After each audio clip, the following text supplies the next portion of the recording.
Hi, I'm Dr. Dave Hayes, and for today's short rant, I'm going to talk about some very recent developments in the Ukrainian counteroffensive. And the bottom line up front here is Ukraine is pushing in the north. They're getting up by Kharkiv.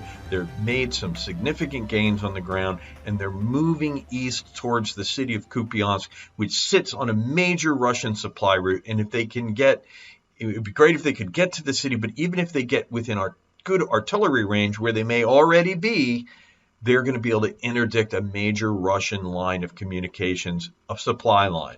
So this is, we're on the cusp of some really major movements here. And so to get a sense of what's going on, let's go to the maps. Okay, here is the ISW's Institute for Study of Wars map. They publish these every day. This is they have several of them, but this shows Kharkiv. And if we look at this, right, and excuse my little hand here, but this is the overview, right? Here's Kharkiv.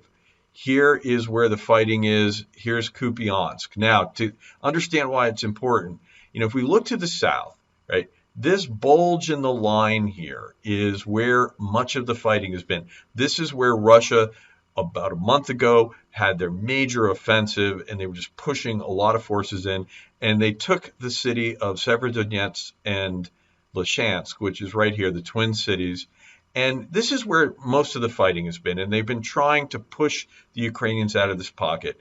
And part of that, is early on, there was this fear that, all right, they're going to envelop them. They're going to come down, and one of the ways they were going to do it was coming down through Izyum, right? So if we zoom in here, city of Izyum right there, and in here, somewhere in here is the city of Sloviansk, and the feeling was that the Russians were going to try to do a double envelopment and take Sloviansk. Now that was back in, they were worried about that back in the day when we still thought the Russians had some basic competence.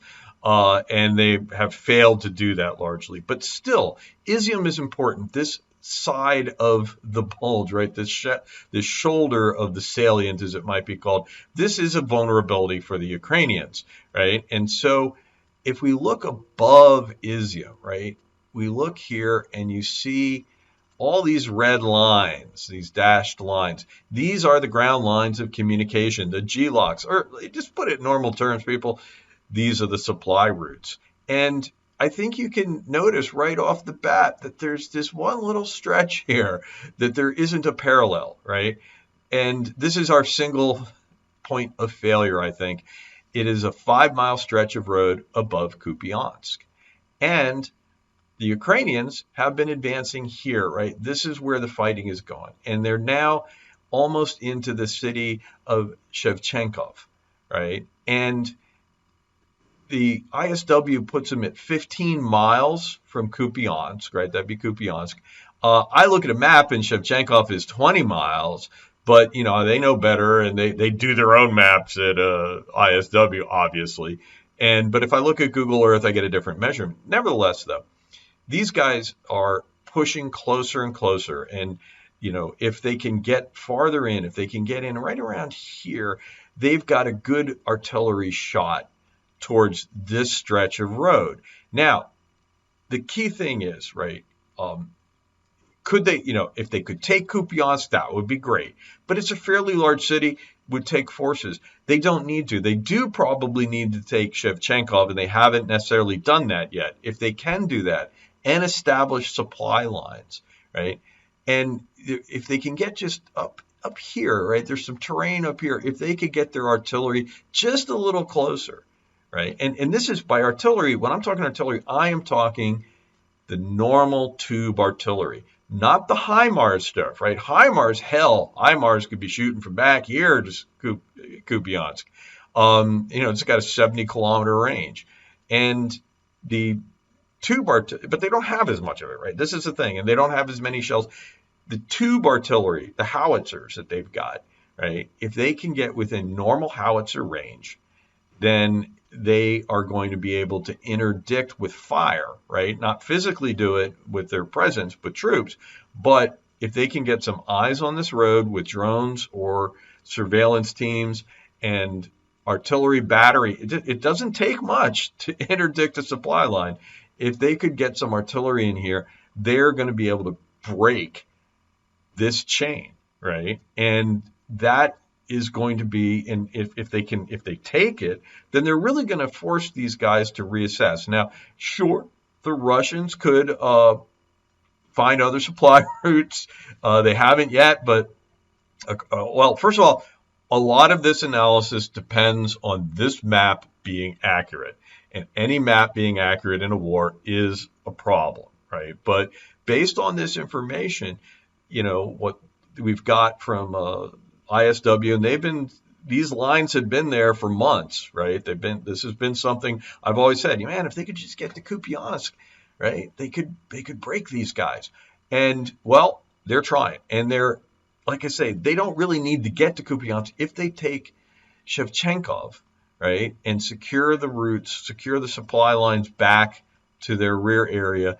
And, they don't need a lot of artillery to do this, but if they could get in with their meh artillery, not the good stuff that we've been giving them, they could get in with their meh, and then they could then block this route. So this is going to have a really big effect, right? I think this is a major development. And if in the next couple days they can push forward, and remember, they're kind of, they're in the front line, but this is not where the main effort's been. And so if they can get into these rear areas and threaten those supply lines, they may roll up a lot of this shoulder. And, very clearly you see they have been putting pressure on that shoulder, right? The blue, the circles indicate where there was fighting yesterday. The blue indicates the territorial gains. So what we've got is kind of a double pincher. I wouldn't go so far as to call it an envelopment, but they really are putting pressure on Izyum and the forces there. And if they can get there, if they can get into range to interdict, it's really going to make things tough. By the way, the Russian mill bloggers at home are reacting to this. According to folks at ISW, the military bloggers have been in a frenzy over this, right? Because they see this is basic military stuff, right? Your supply lines are, you can't, if your supply lines get cut, you're in deep doo-doo. It's a technical term.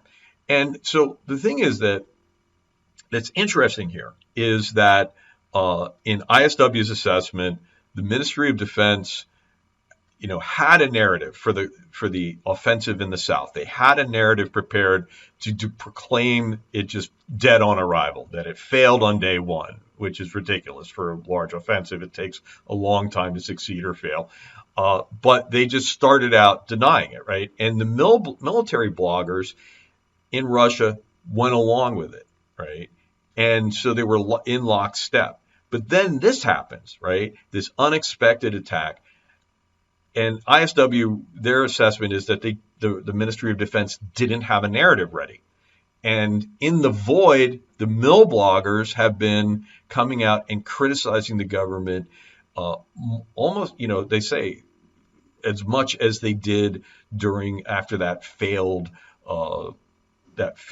river crossing. So this is interesting, right? We're seeing more criticism. We're seeing the Russian tight control of bad news into the country kind of breaking down as the mill bloggers are reporting fairly, there are a lot of these, if we scroll out, a lot of the reports here are Russian sources, right, saying this, right? And those Russian sources are these mill bloggers, right? And so this is interesting.